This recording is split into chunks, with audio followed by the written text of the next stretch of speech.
Hello and welcome to Deep Dive Cinema, the only comic book and movie podcast worth it anymore to me. For me. For me. Oh, that's a real deep dive reference. That's what that Ooh. is.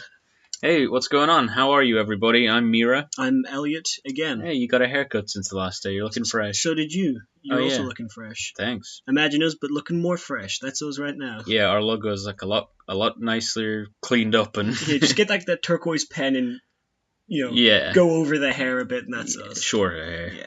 Yeah, we didn't get it cut longer. No. Surprisingly. Yeah, do you ever go to the hairdresser and they do that thing with the razor blade where they kind of like do just the back of your neck? Yeah. And line it up real smooth. That's the best feeling in life. That's a good feeling, Yeah. And then you run your hand up the back of your head and you're like, yeah. Yeah, but then you get all those little hairs on your hand. You run your hair up the back of your head after you've had a shower. You run your hair up the back of your head? Hey, listen, my words are a little mumbled up today. We started recording and I said, welcome to the only podcast worth it anymore to me. Hey guys, what's going on? So, we're back. This is issue 5, I believe. So, we're already, halfway there. Yeah. 10 is when we finish. We've just decided right now. Yeah, you guys can now check us out on Instagram and Twitter if you prefer. I think we'll be more active on Instagram because we can post stuff easier there, I guess. Yeah. And I don't know. Does anyone really use Twitter? Like, I know they do, but like, do they really? Or is it just for businesses now? I'm not sure. Well, we have one if you want to follow us at Deep Dive Cinema. Yeah. There's no in there. It's just at Deep Dive Cinema. But yeah, check us out. And as we've kind of worked out now with our schedule that we post every Sunday at noon, which is GMT. So you can work out that within your time zone if you are elsewhere. Yeah. Cool. And we're planning on doing some like little giveaways and kind of contests and stuff in the future. Make sure to subscribe, follow, upvote, updoot, whatever you're doing, do it. What are the kids doing nowadays? Do that. Yeah, I read a book recently, and they were just constantly like, "Oh, I upvoted you," and like this. Is that Ready Player One? No, it was There's a line in Ready Player One that's like, a noob knows a hater, or something like that. And you're like, can you imagine a grown man writing this? So now that you've upvoted, let's get into things. Yeah, let's rock right in. So, Joaquin Phoenix's Joker. Yeah, a picture of him this morning. It's very clowny makeup. Yeah, what do you think? How do you rate it? I would rate it 4 evil laughs out of 10. Okay. Yeah. Did you see the Conor McGregor weigh in for his fight against Khabib? No. Oh, well, in that he decided to just do, I suppose, his interpretation of a Joker laugh the entire time when everyone was talking. So whenever there's any silence when a journalist is asking a question, he's just going, ah, ah, ah, ah, ah. Why would you do that? I don't know. I imagine the type of people who like the Joker thought that was the coolest thing. Oh, damn, he's so epic. Yeah, so I think it looks, I don't know. It's fine. It's clown makeup. Yeah, it didn't really make me feel anything. No, it's kind of very like traditional clown makeup, yeah, I guess. Yeah. It's got like the triangles above and below the eyes. Yeah. It's got a nose. I think it's only underneath one eye that he's got the triangle. Oh, really? I think so. Like Harley Quinn. Oh, damn. Yo, imagine if Margot Robbie's Harley Quinn turned up in this movie. What if it turned out it was a Joker film, but he's not playing the Joker, he's playing Harley Quinn, just gender swaps? Margot Robbie, you're out of a job. We had Captain Marvel teaser trailer this week as well. Yeah, what do you think of that? I liked the bit where she punches an old woman on the bus. Yeah, I think that's the part that everyone's going to remember because we didn't really get a lot of information apart from she punches old women. Yeah, because obviously, we're saying she's going to be a Skrull, but we weren't told in that trailer that Skrull can disguise themselves as people, so it just looks like a protagonist is beating up. The majority of the movie-going audience aren't familiar with shape-shifting Skrull, so they probably just think that she punches old women who smile at her on the train. Yeah. Maybe they think it's some kind of like empowering stance on don't tell me to smile. Speaking of which, I've seen a lot of comments that are like, oh, she should smile more, and she looks so so miserable, and it's like, come She should on, guys. smile more on Stop telling women to smile more. Yeah, on what's hopefully going to be, a big film for female superheroes is. Yeah. Yeah. A bit. That being said, there are parts of the trailer where I really feel like she looks not happy to be there as well. Now, I'm hoping that's because she's like brainwashed or a Skrull at the time or something like that. But really. I don't want her smiling in every shot, but I do want it to look like the people making the films are enjoying it. So mark it down now. What Meara's saying is he wants Captain Marvel to only do Wonder Woman's little knowing smile and nod. That No, she does don't do that. 5 times in Justice League. Please don't do that. That's the last thing I want. Oh. Yeah, so how many laughing jokers do you give that trailer? I give that one 3.5 punched women out of 5. Out of 5 punches to women? Yeah. Okay. Maybe the last one's like an elbow or something. Because it's 3.5. Okay. Wait, an elbow is probably worse than a punch, though. It's better for you because you don't break your hand. What? It's better. It's safer to like hit someone with an elbow because you might. But how often do you break your hand when you punch someone? If you punch someone in like a big bone or something. Well, just don't punch them in the elbow. It's easy. All right, guys, don't take fight tips from Elliott, please. Let's move on. Yes. So yeah, that's some interesting stuff that came out this week. I heard there's some talk of Michael B. Jordan being cast as Superman. Yeah, was anyone like, hey, we're looking at Michael B. Jordan, or was someone like, hey guys, you want to be really cool if Michael B. Jordan showed up? Probably. They're probably the same guy who just, as soon as any character is up for grabs, they're like, Idris Elba! Idris Elba! Like, this is a female. Idris Elba! I don't care! Get him in here! Every time there's anything going in Marvel, it's always Idris Elba. And I'm like, bro, guys, he's already in Marvel. I don't care. Get him in. Get him in a second time. I like Idris Elba fine, but he must have some of the most loyal fans of all time. They want him in every film. Yeah. So there's your news for the week. Yeah. Michael B. Jordan probably not going to play Superman. No, I doubt it. But hey, he's got to try out every possible superhero film he can. Yeah, well, everyone fondly remembers his Human Torch. Human Torch, yeah. He had like the Mario Power Flower in his car because he was going to be able to shoot fire. Oh, that was a sick and epic reference for us nerd gamers. Yeah. Oh dear. That was a flop of a film. That was sure was a pain to watch. It's not even worth talking about because it's been scrutinized so much that even people who don't know anything about it know that it's a terrible film. Okay, let's flip it on its head. Do watch that film. Yeah, I love that film. Yeah, there was a bit in it where someone punched a guy, and I thought, hey, it's just like in the comics. It's also just like the Captain Marvel trailer that hasn't come out yet. Yes. But what are you going to talk about now, Meara, on this podcast? So we're going to come. I kind of did in a really weird. Kind of did like a bit like Kermit the Frog or something. Kermit the Frog. We're going to talk in a little while about our crap comic book characters of the week. So I'm really throwing you a curveball this week. The thumbnail is going to be just wall-to-wall characters. Yeah, you can't see anything else. Well, there's 3 to 4 members of the team. So, okay. But before we get to that, we wanted to talk a little bit about the upcoming sequel to Doctor Strange, which seems to have 2, if you will, magical boogaloo. Yes. Doctor Strange 2. Here we go again. Oh no. It's the Doctor on a Greek island with Dormammu. Well, it seems to have been confirmed by the director, who's not bald, on Twitter. Despite what you think. Despite what you might think about him. Yeah,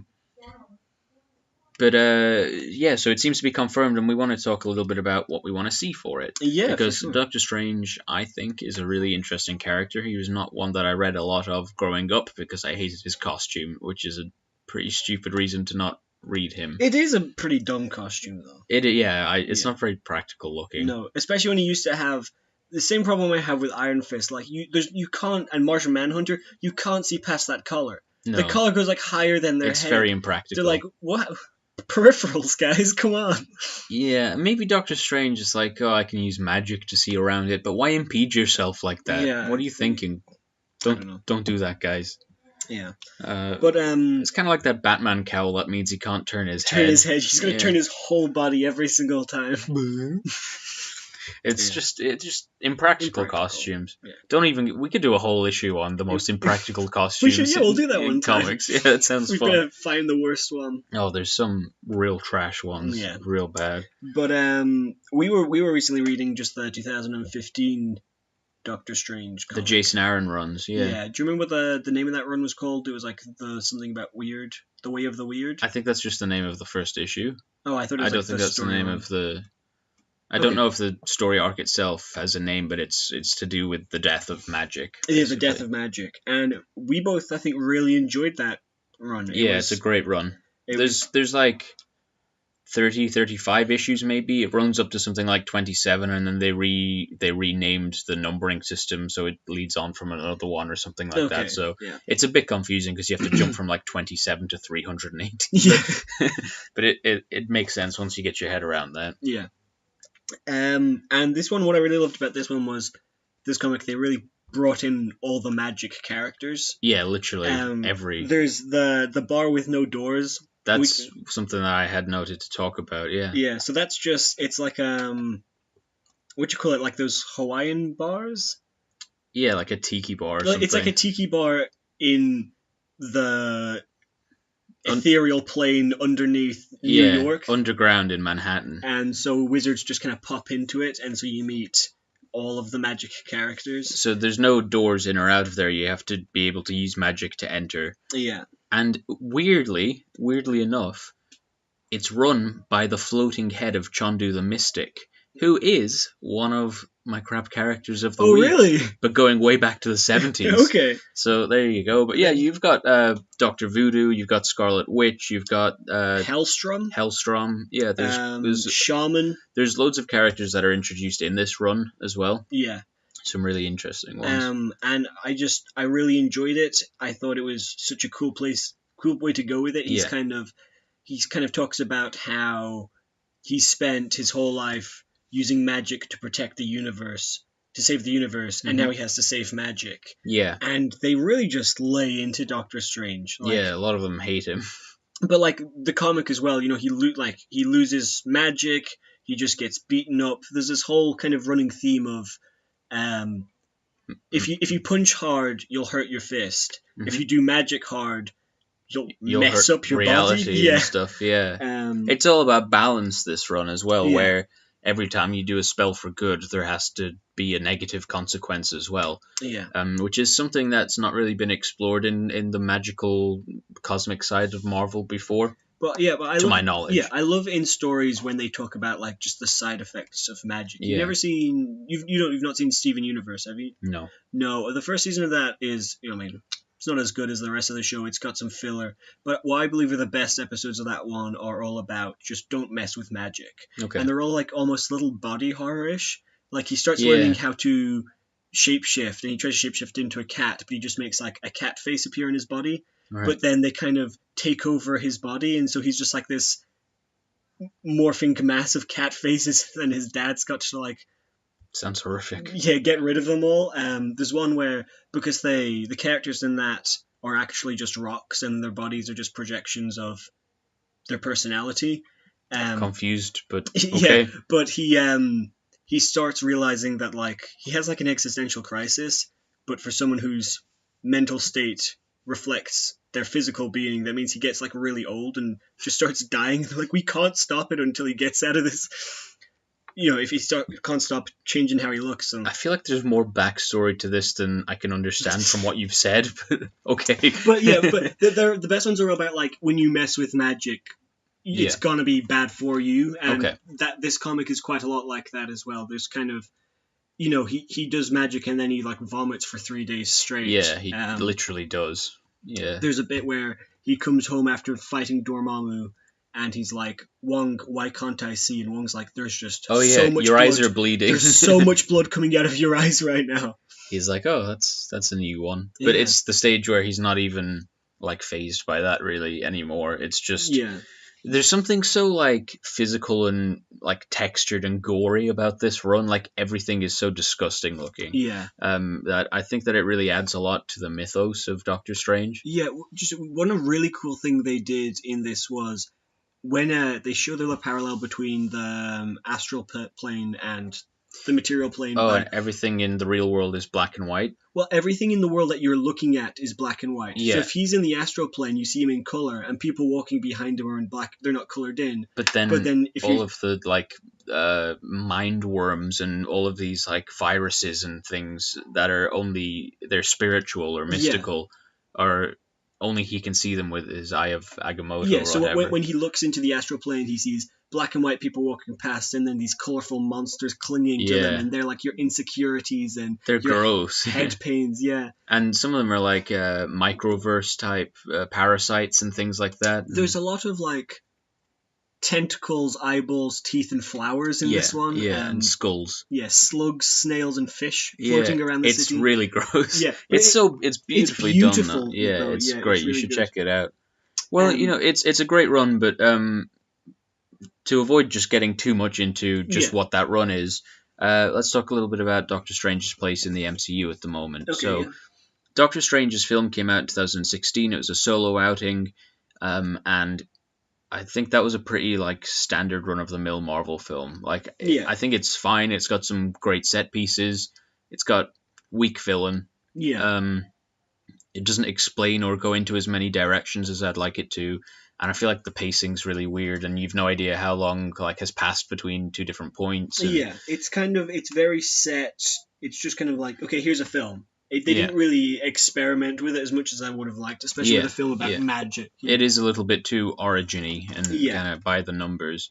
Then when you meet Doctor Strange again in Ragnarok, it's clear that he's got a lot better at doing the basics which he learned in his origin film. Yeah. He's got kind of the teleportation and he refills like a cup and stuff like that, like without any bother to him. It's all quite basic. And he got his cool gloves. Just like in the comic books. Those big yellow washing up gloves. He had to meditate for 3 months to get those washing up gloves. And then in Infinity War, he has come so far in terms of using his bands, he's shooting the crimson bands of Cyttorak. Just make a vague noise and it's right. Apparently the god Cyttorak is the god who gave Juggernaut his powers as well. Oh, yeah? So I don't know how that works, but there you go. There you go. Fun fact. But he's come along so far. So what I'd love to see in a Doctor Strange sequel is just the extent of the weirdness of the stuff that he can do. Yeah. Like right from the beginning. Something that those comics, the Jason Aaron run, have is a character called Zelma, who is a librarian. Yeah. And she comes in to basically sort out this horrific, messy, dangerous library. It's a bit like Harry Potter-ish or something. Yeah, there's big stacks of books, and some of them are just floating books, and some of them have like, if you open them, like stuff tries to get out of them, and some of them smell like death. You're half expecting the Monster Book of Monsters to come out. Yeah, exactly. Which tries to eat you. But she coming in as like a new set of eyes into the Sanctum Sanctorum as a location is great, because there's a lot of explaining that he can do to her, and then we as the audience would kind of get the bridge, to bridge the gap between where he was and where he is now. Yeah, you could introduce her, and he'd be able to explain like all of the crazy cosmic stuff in a way. Yeah. And then if you wanted to adapt what you have in those comics, where there's an alien race who are completely science based and they hate magic, and their point is eradicating magic, you could have it where you'd have this complete yin yang of, at the beginning there's so much magic and you see this stuff like everywhere, and parasites on people, and Strange walking into different dimensions like they're different rooms and stuff. Yeah. And then slowly it would just get stripped away and away and away. Like at the end of that, he's got like a knife and a regular bow, and he's like, guys, please. There's no magic down a taxi.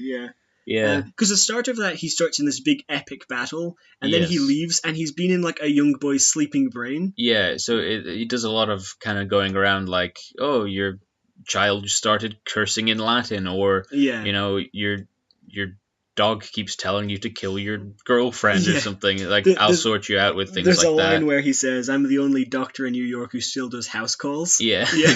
It's because a lot of them are like exorcisms. Yeah. Um. Yeah, but I'd also love. I think that would be a great if you're going. So if you're taking inspiration for this run, it would be a good chance to get more of those magic characters into. Definitely.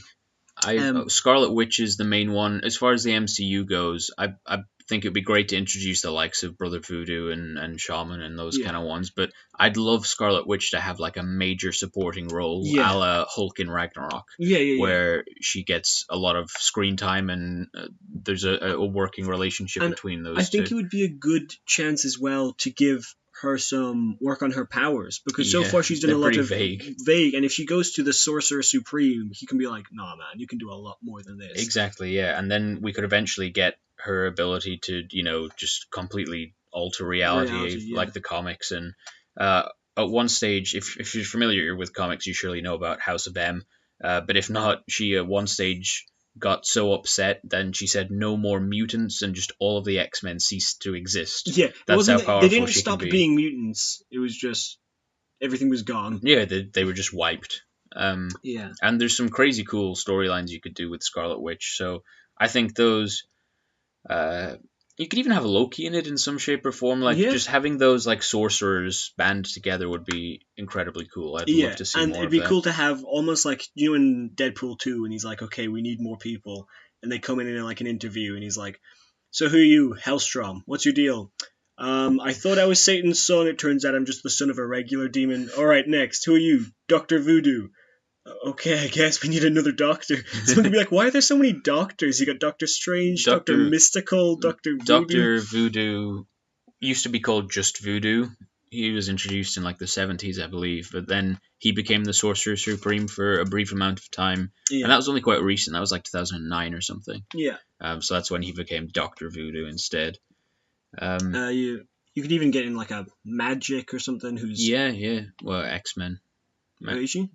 I think Magic is X-Men. Oh, she looks more Thor-like a character to me. Oh. Maybe I'm wrong. I'll check. Yeah. Oh, speaking of being wrong, last week I said I confused Marvel and Netflix. So I put it in the description. I was like, hey, I got that wrong. But as we've discussed previously, I'm so bad with names that I now just don't know the difference between like a TV distribution online network and a comic book company. So there we go. If you ever think, well, that's not right, yeah, I probably know, but I just said the wrong name, so my bad. Yeah. Well, you're saying about the bar without doors, and I think that would be a great location. I imagine it almost being like the coffee shop in Friends, like for mystical folk. It reminds me of. Did you ever watch those How It Should Have Ended animated videos? Oh, I maybe saw a couple of years ago. They have in it. There's like a diner or something. There's a superhero cafe.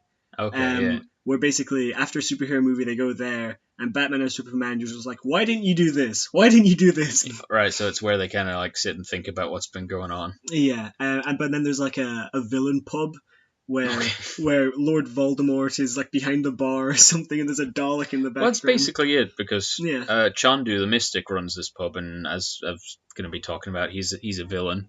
Or it was originally. Chandu is such a good character in this because aliens are coming down and this floating head in a jar just pulls out a shotgun and he's like, "Let's go, baby." He's such a bizarre character. I can't wait to talk about him in a bit. Someone like dents his jar and he gets so mad. Oh, really? Yeah, he's got a little plaster over it. I think it was Mordu. Okay. He's like Mordu did this to me. Go kill him, Doctor Strange. We'll talk about him a little bit shortly. But while you were saying about the bar without doors, I think that just the Sanctum itself should be more of a character, because in this it's really kind of like almost surrealist in how massive it is inside, and there's like jungles, and the fridge is basically alive and has creatures in it. The fridge is chained down. Yeah, there's these like floating libraries, there's upside down staircases, there's doors into different realities. It's like if you really like ramped up the magic in Hogwarts, with the moving staircase. Yeah, it's like the but next way level. less practical. It's just like, I don't know why this is here or anything. And he doesn't seem to really either. No, he's like, yeah. don't go to that side of the house. That run talks a little bit about the history of the Sanctum as well, and I think making that basically a character and like a you could go anywhere in that. We've not really seen that much of it. We've seen like what's basically the entrance, the hallway, and then like the armory where he has the cloak and and then there's a room where there's some windows that change place. Yeah, those are cool. Yeah, but we need more. We need way more cool stuff in there. I think that would really further the story a lot. Definitely. And there's also a place called Fandazar Fu, which is like an interdimensional. Basically, it's like a spring for magical stuff. Yeah, it's kind of like all roads lead to Fangadol Fu, whatever it's called. Like, if you want to get anywhere, you go through there. So all of the Sorcerer Supremes of different realities and different galaxies and universes and stuff, they kind of go there and commute and talk to each other and help and things like that. And that would be a really great... that if you ended up not going with the Bar Without Doors, introducing that as a place for magic folk to meet would be good as well. And there's a place called Weird World, which is just like... Weird World, yeah. Weird World's in a lot of stuff. Yeah, but it's like elves and... goblins and orcs and stuff. Yeah, what... That was in, I think, the original Secret Wars in some shape or form. Oh, yeah? Yeah. It's so vague because there's so many people who are from there, but we know nearly nothing about it. It's, I don't... It's got like a Disney-style castle as well. Yeah. And, it's really an odd place. If we're having... different sorcerers in there. There's one character called like Chaos. Oh yeah, is he the Japanese one? No, he's the Siberian one. Oh yeah, and he's the most like he's Russian like Kraven character. the Hunter. He's like, I watched my family get eaten by bears, and so I ate a bear, but it was a magic bear. Yeah. Now I have magic bear power. Someone stabs him and he's like, no, Siberian winter has removed my nerve endings. He's a weird character. He's good as well. I am full of vodka and magic. Is a line he has. What else? What else would he be full of? Yeah, no, he's excellent. There's some really weird magic characters, aren't there? My favorite one is they're all fighting these aliens, and then what's he called? Mahatma Doom. Oh yeah. Who's the only monk not killed by Doctor Doom? Yeah, so Doctor Doom went to a sorcerer monastery type place, and he was trained by them, and then once he knew everything they knew, he killed them all but one. And Mahatma Doom is basically a Gandhi style character who tries to use his mysticism to counter everything that Doctor Doom does. Yeah, but so these aliens are attacking everyone, and some sorcerers are flying through spaceships or summoning spirits, and then this guy's like, I'll deal with them, and it cuts back, and all the aliens are just meditating, and he's like, I showed them peace. Yeah. I showed them the right path. Some like Zenyatta from Overwatch type stuff, isn't it? Yeah. I'm like, go you, man. I like him. He is a peaceful guy. He's got that spirit woman. It's been a little while since I've read Professor Zhu, who's just like can't speak and she's just a ghost. Yeah, but I think she's like 5% physical, so she's like just hanging on to reality, but she's barely there. Yeah, she's cool. Another thing that we should see more of is just like the day-to-day life. Like we saw a little bit of Doctor Strange and Wong arguing about like where they were going to get sandwiches from. But in this run, the Jason Aaron run, Strange can't even eat food anymore. It turns to ash in his mouth, and he has to eat like disgusting concoctions of toads and aliens and stuff like that. Which he says like one stage like tastes like leprosy or something. It's just, but it's the only thing that will, So when you run around, it burns your calories, and you need to eat carbohydrates and proteins in order to replace these and what have you. But when you use magic, it draws from parts of you that you can't replace with regular food. So he has to eat this like wild intergalactic slug stuff, and it looks vile, and I'd like to see more just of that, I think. Yeah, definitely. I thought as well, would there be any possibility of introducing the Terrigen Mist through his sanctum and kind of just weird spells and stuff like that? Possibly. Terrigen Mist is the cloud that gives Inhumans, it reveals their abilities when it goes through them. And that's in Agents of S.H.I.E.L.D., isn't it? He could maybe have some of the crystals that when you shatter release the mist. He could maybe have some of I feel like he'd have something to do with that. That'd be a pretty nice little tie-in. Yeah, it would be. Yeah. Cool. So the Imperator, who's the leader of the Empirical, the alien race. Yeah. Do you have any thoughts on who'd play him? No, No, he looks like he should be played by a black actor, even though he's Alien. he's kind of like a Okay. grey-white color, but Yeah. like just like I he feel looks like it. Yeah. Okay, yeah, he's maybe got some African features or something. Yeah, but as to who, I don't know, and like there'll be a lot of makeup in this one, so someone who's maybe got some experience with some, Sure, yeah. because there's gonna be a lot of prosthetics and stuff for this character. It's not gonna be an easy role to just slip into. Do you think they do it motion capture or all practical? I think they do practical because he's close enough. While everyone else, all the other aliens have like spindly limbs and giant heads. Well, like yeah, they're non-organic though. No, aren't no, they? but he's like still got like humanoid. Yeah, so I think you wouldn't. I think you would go practical. Right. So you'd go more like the Vision, where you're going to need like a lot of makeup on before you can start. So someone who's got some experience, maybe with that kind of thing. Yeah. So I don't have any suggestions, but I just wondered if you did. just because that can be rough, can't it? Yeah. Oh yeah. Apparently so. I read that Jim Carrey, when he was playing the Grinch, got the FBI in order to teach him how to withstand torture because he hated like the 3 or 4 hours of putting on the prosthetics so much that he needed, psychiatric help. Damn. So yeah, fair play to the people who put that on every day, like Doug Jones. Who's Doug Jones? Doug Jones is Doug Jones. I'm gonna say Doug Jones is the super skinny guy who is in like every Benicio del Toro film. So he was in Pan's Labyrinth. Yeah, of course. I think he actually played Silver Surfer in the Fantastic Four film as well. And he played the guy in Hellboy, didn't he? Yeah, Hellboy, and in Shape of Water, he was. I think he was the fish guy. Well. Yeah, he plays like 3 characters in Pan's Labyrinth. He plays a lot of characters, yeah, but he just seems to do nothing but like mad, prosthetic work. He seems like a good guy. I wouldn't cast him for this. I don't think. No, I don't think he's right. I think you're right. There is something that I could imagine, like an African American or an African actor portraying. Yeah, for sure. This guy more. Cool.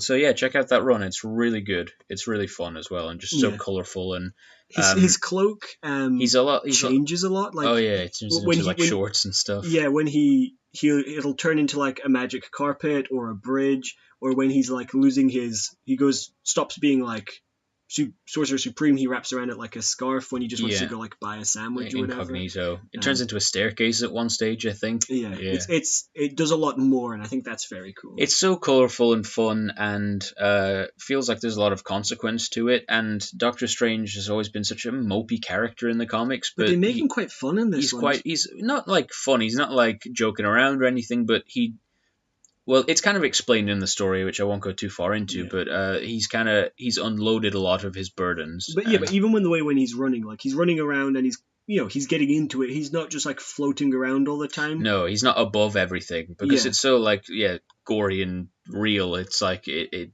has so much more of an effect on him. He's your friendly neighborhood Doctor Strange, but also neighborhoods in different dimensions.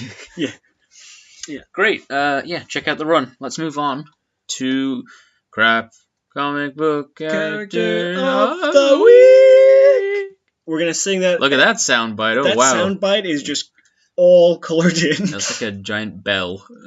We've never had one that big before. I know. Well, get ready to those every week when we sing this song. I'm gonna just take that exact clip and play soundbite every time. I read that apparently having like musical themes for your podcast makes people enjoy them more. Oh yeah. So my goal was to come up with a little jingle, which I just came up with right now, which puts people off, just to see if I can.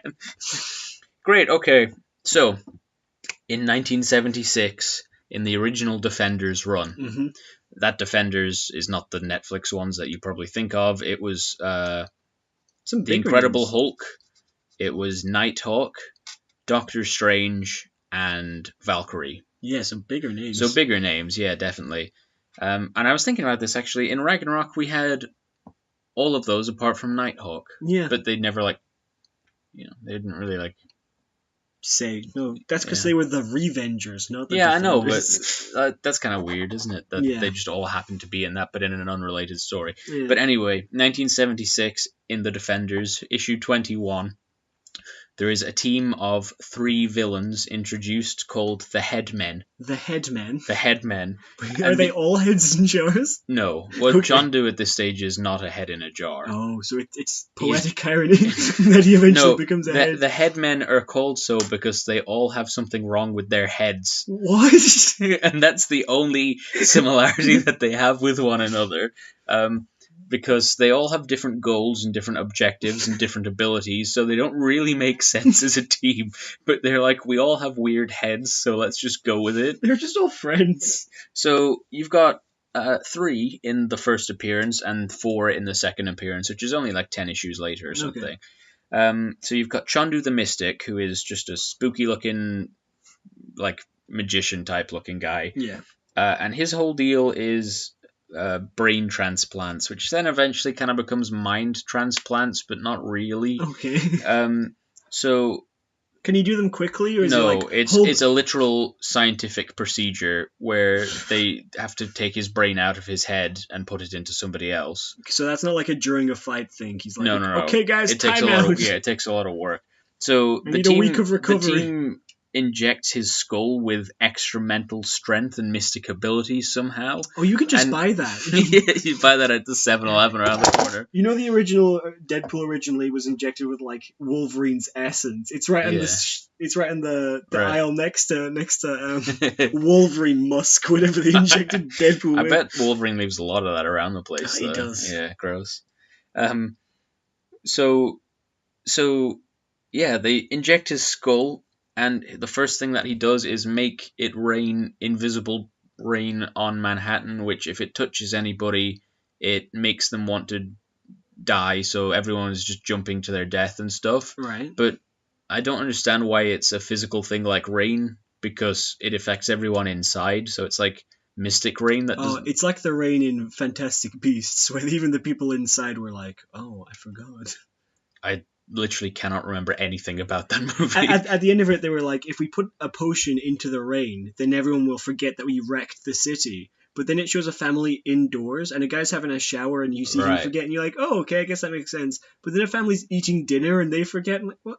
Right, so it's magic rain that goes through stuff. But I guess. So that's his deal, is... Magic rain. And throughout his kind of storyline, he gets his brain transplanted several times. First of all, they kidnap Nighthawk, and they put Chandu into Nighthawk's body. Classic. So that he can infiltrate the defenders. What do they do with Nighthawk's brain? That's the thing. They're like, should we keep this or should we just throw it away? And then they decide, no, we'll keep it. So they literally just put it in like a bowl of water on the side. That's disgusting. It's fine. And there's like parts which take place inside the brain of Nighthawk when he's just a brain, and it's all like really surrealist and stuff, but he's just in a bowl of water. So he's in Nighthawk. And then before very long, Nightstrom turns up to try and exercise. Who's Nightstrom, sir? You know, we just talked about him. Is that not Hellstrom? Yeah, sorry, that's the one. Oh, damn, we didn't talk about him. Yeah, sorry. What am I like, man? Every episode, I'm like, I don't know anyone's name. Yeah, sorry, Hellstrom.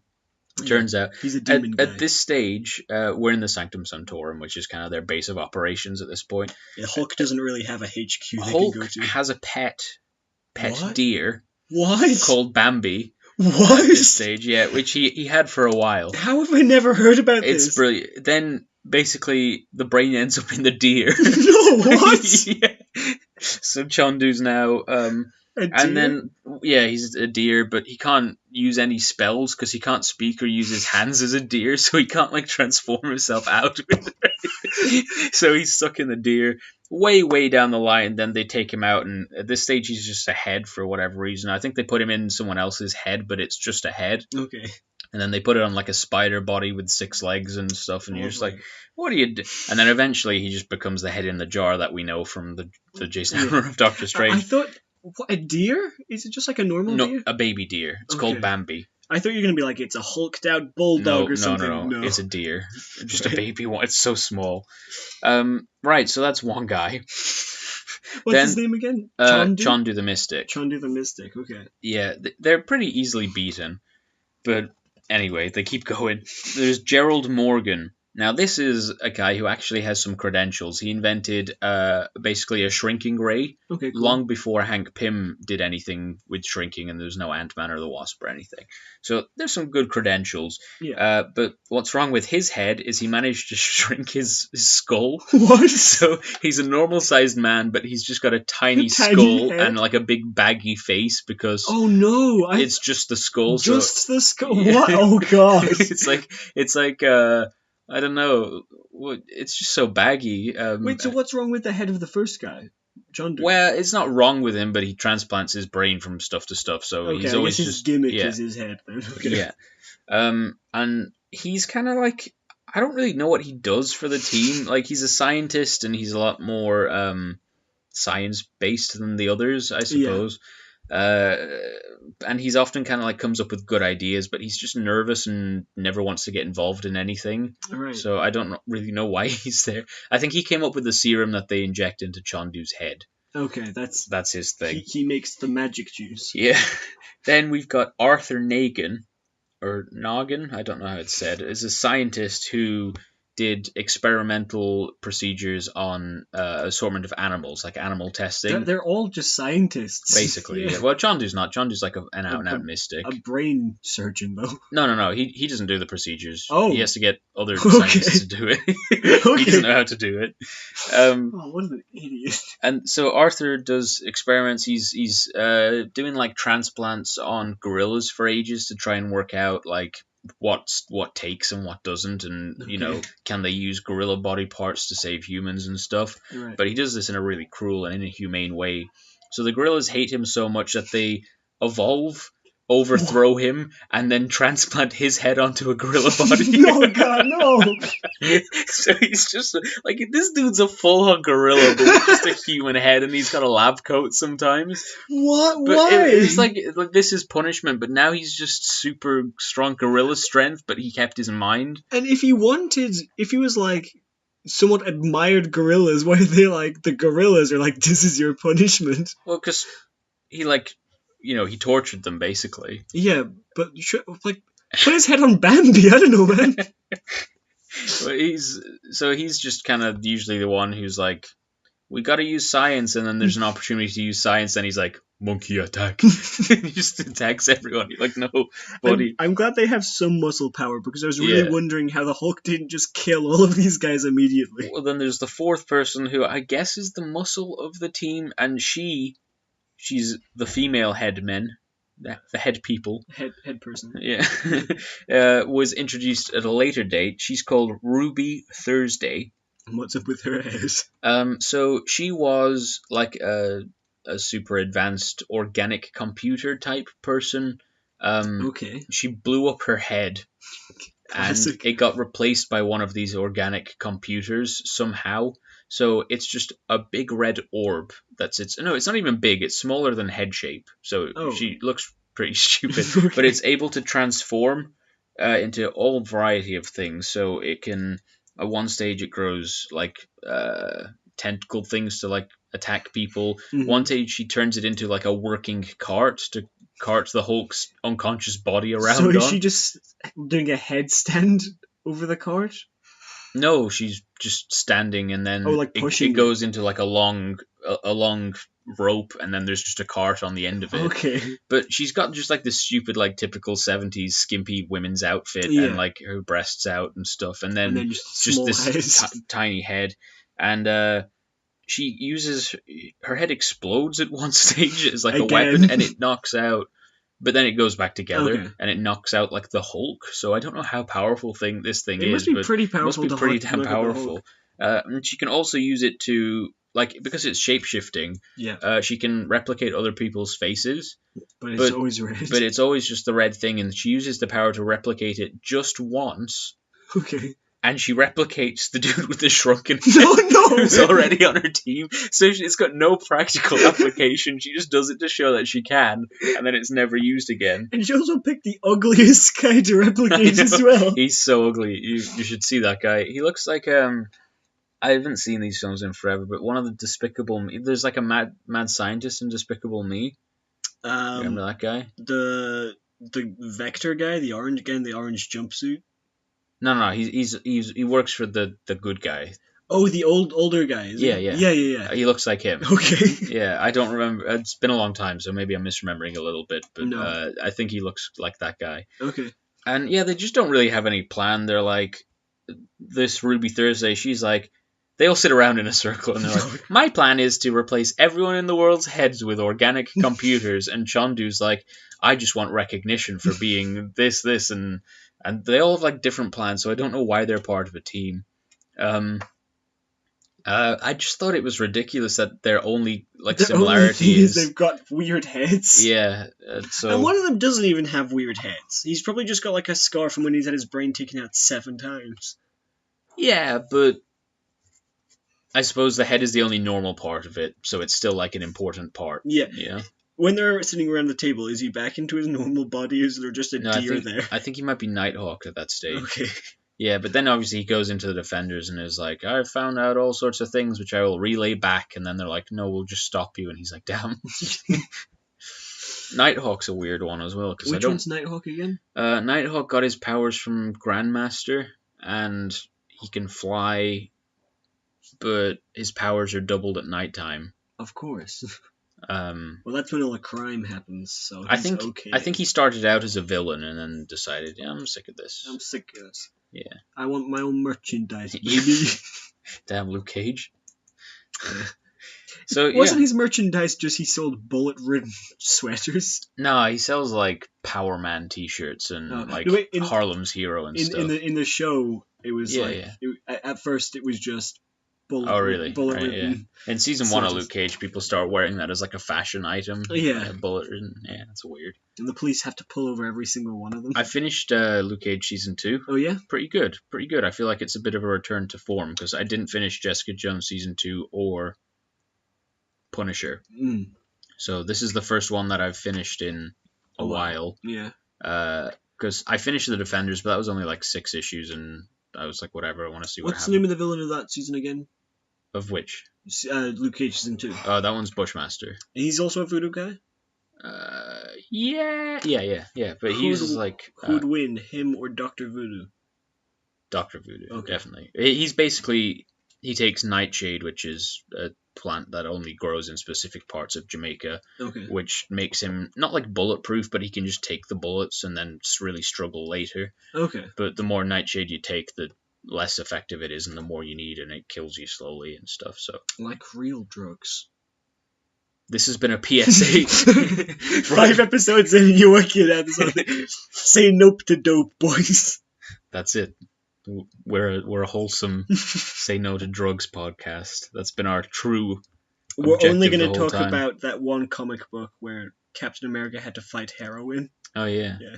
You know that Harry Osborn's drug problem in the Spider-Man comics was like really a big controversy because you weren't allowed to have drug taking in your comics, and it broke like the comic seal of approval that you needed in order to get your comic published, and they did it anyway as like a, this is a really wealthy guy who's got a good future ahead of him, and he messed it all up, and it was really controversial. But even though it was very anti-drugs, but it really, I don't know. I suppose it ruffled some feathers. I suppose some people were probably like, Harry's my favorite character or whatever. Yeah, so it was controversial, but I thought that was interesting. Yeah, cool beans.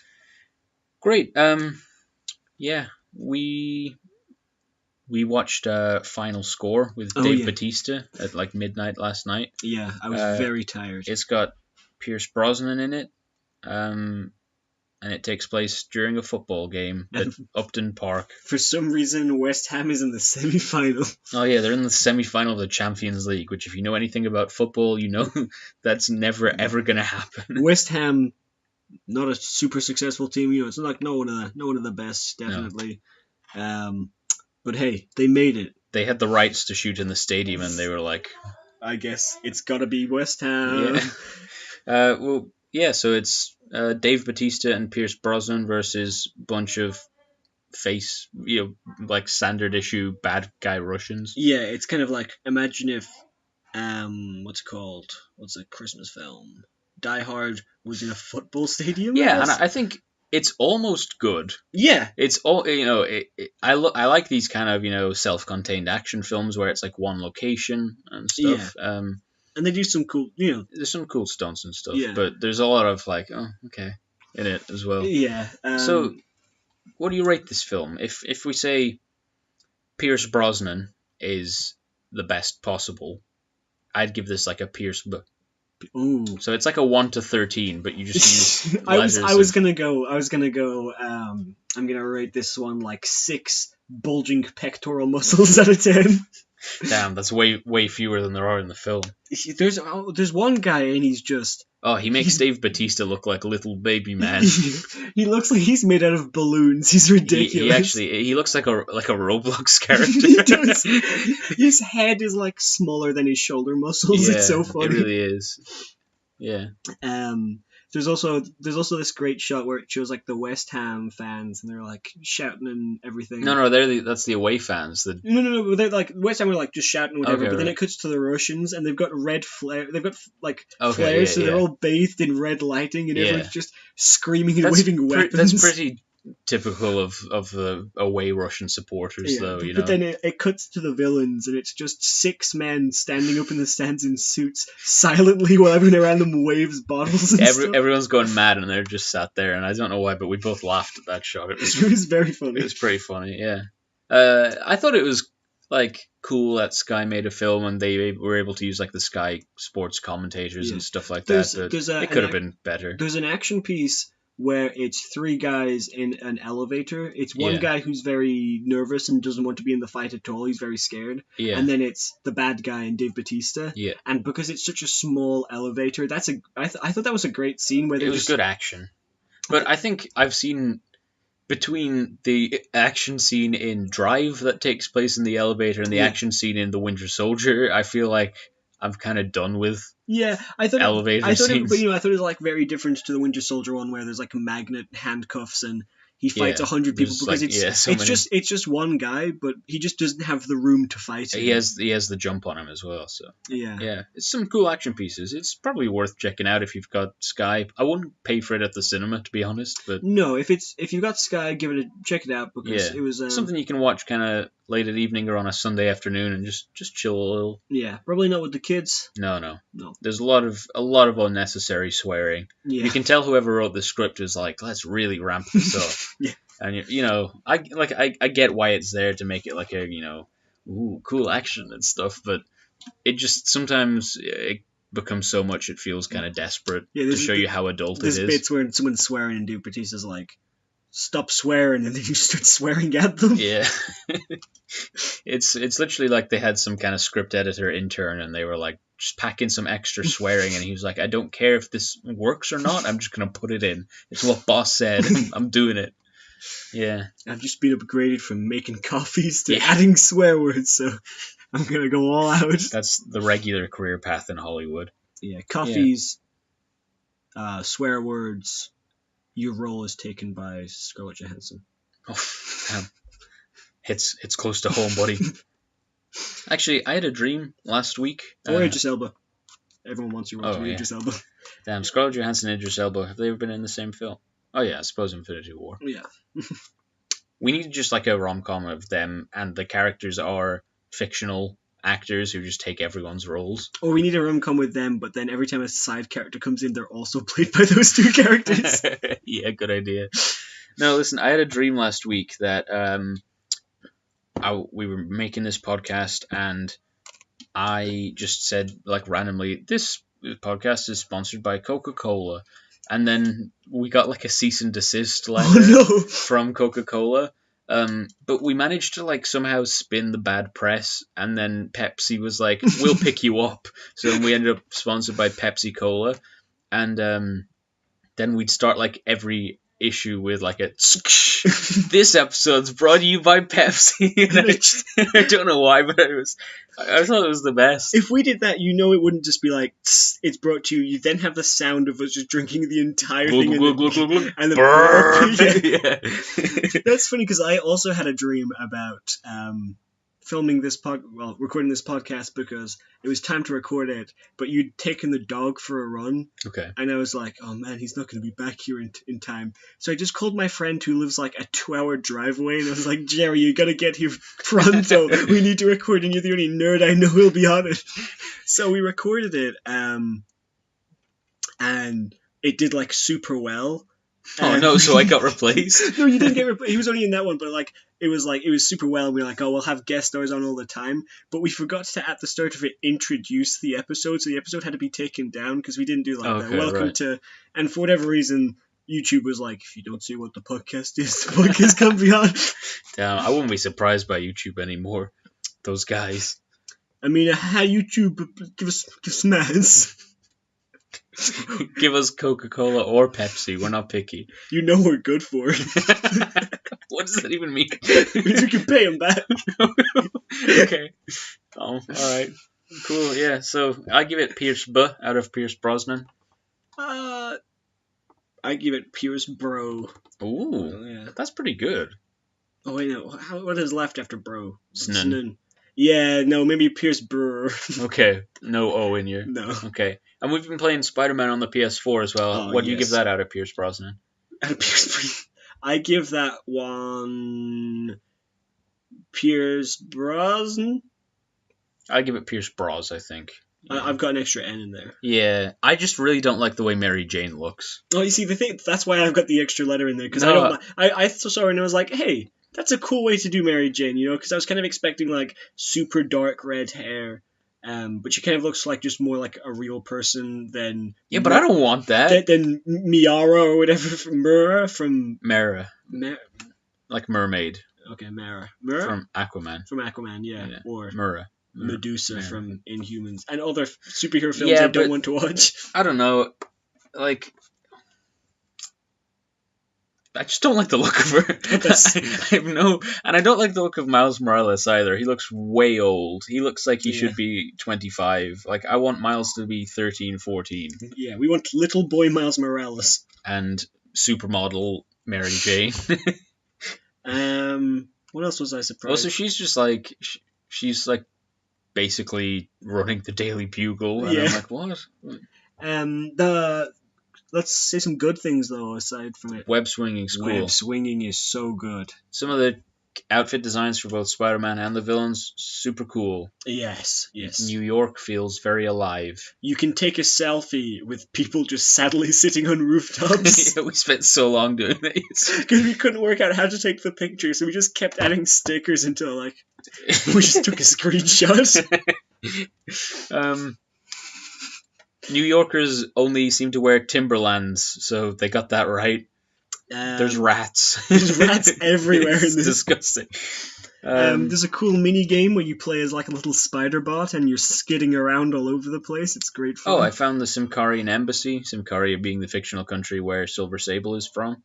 You make friends with a cop, and the cop's pretty funny, and I like It's him. Miles Morales' dad, Oh, is it? Jefferson I've not Davis. gone that far yet. Yeah. Mr. Negative. I just know that from the comics. What kind of nerd are you? Damn, you're right.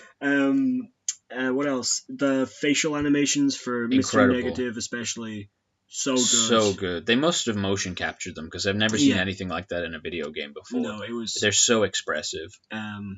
Yeah, they're really really good. Some of the suits are cool. I got one, but it had a collar, so I didn't like it. So now we've got like the negative suit, which glows and is amazing. The moral of this podcast is don't wear collars. If you listen to this podcast and wear collars, stop listening. Well, regular collars are fine. If you're wearing your Yeah. shirt, we'll let you away with it. It's if Yeah. they impair your vision that you've got a problem. We mean like big collars. Imagine if Doctor Strange didn't have his collar popped and it was just like down, but it reached his lower chest. Oh, it'd be gross. It'd be so weird. I feel like those 1930s ones from Raging Bull and stuff Yeah. that they have where they're so long. Yeah. Yeah, it's a pretty cool game. I feel like you take down Kingpin in like the first 5 minutes, Yeah. and then we fought the Shocker, Yeah. but there's no other villains yet. No, not so far. I feel like we could have had Maybe one more. Bit more by now. Even like a less, even if it was like Bavrock the Leaper or whatever. Oh, Balrog, yeah. But, yeah. Well, I know for a fact that like Venom, Green Goblin are not in this. Okay. And like a bunch of others, you know. So Yeah. I don't know. I just feel like we could have had more. Yeah, maybe a couple more. That's what you've got to chase Shocker downtown. Yeah. And he does this cool thing where he like jumps like a monkey by slamming his Shocker things into the ground, and the shockwave sends him flying. Yeah. And that's a fun chase That was scene. a cool addition. Yeah. But even then, he's doing it for someone else, and you don't know who, and you're like, well, can you let me know at least so I have something to look forward to? Yeah, but no, I like what they did. They made him a much more interesting character visually. Why? Like he's not just punch and it hurts extra hard. He's like blasting and doing stuff and jumping around the place. He's good fun. Yeah, well, we'll see. We'll probably give it more of a review when we're finished it, I suppose. Maybe its Pierce Brosnan scale will increase. Yeah. Maybe it'll decrease, though. Who knows? Yeah. Maybe it'll just be entirely a Mary Jane Watson game after this, and you'll just hate it. I love the story, but I'm just like, this gets a put out of Pierce Brosnan because I don't like how she looks. No, the mission where you play Mary Jane, it's like a stealth mission. That's a really cool level. That's really fun. And I like the voice actor, and I like the personality of Mary Jane. She doesn't look right to me. The way that you can there's some missions where you can just stealth the whole thing. Yeah, and some missions, that's cool. Yeah, and like if you want to, you can stealth it, which I love doing. Or if you want to just beat men up for 10 minutes. Yeah, just go in there. The combat's fun as well. That's something we talked about in like our hopes for the game. The combat is fun. I was worried it was going to be a mashed square, but it's really not, because there's so many different types of just like thugs. There's ones with shields and bats and guns, and so you've got to do something magic different. Ones. There's like big brawler tank ones. Yeah, so you've got to learn off combos, and you've got to learn off different tactics to take down each one. Yeah, it's like a much improved version of the Arkham combat system. It's so much better, I think. And then you can learn, like, you get different skills. Like now I can pull people up into the air and beat them up. Yeah, whereas I can web people up and then swing them around my head like a woo. Yeah, and they hit everyone else. That's my favorite move. That's my favorite. There are some of the quips in it are really bad. Yeah. In like the first mission, he's getting fired at by several guys with RPGs, and he's like, "What is this, National Rocket Day?" And I was like, "Oh man, please no." But he is. Yeah, I think he's got some good lines in there. Sure, yeah, but not that one. It's not perfect. Yeah, but yeah, most fun I've had with a superhero game in a long time. There's never been a mission where it's like, go do this thing and it lasts for so long that I'm like, okay, I'm bored with this. Yeah, I've not been bored yet. Which is, with entertainment, not being bored, pretty good. Yeah, I'd say it's pretty par for the course, really. It's, pretty minimum, actually. But don't celebrate a fish for swimming, guy. Yeah, but it's been very good. So check that one out too if you want. Too. Right, we gotta go. You gotta go to a nerd party. That's not for hours. I'm fine. Okay. I gotta go do some nerd homework. Hey kids, stay in school. Do your homework. Say no to homework. Say nope to dope. Do your homework and read Doctor Strange 2015. Yeah. And God bless. God bless America. What's the fantasy nation in Symkaria? Symkaria. God bless Symkaria. I don't know if they're good or not, because I don't know much about Silver Sable. Guess we'll never find out. Never find out. Bye-bye. All right, follow us on Instagram or whatever. And Twitter. And YouTube. Well, yeah, but it's called subscribe on YouTube. Yeah. It's different. See, it's different because it's got a different name, but it does the same thing. Also, up photos on everything. And share with that cousin that you don't really talk to, but you heard he likes comic books and whatever. Yeah. Tell your mum about it. She'll love it.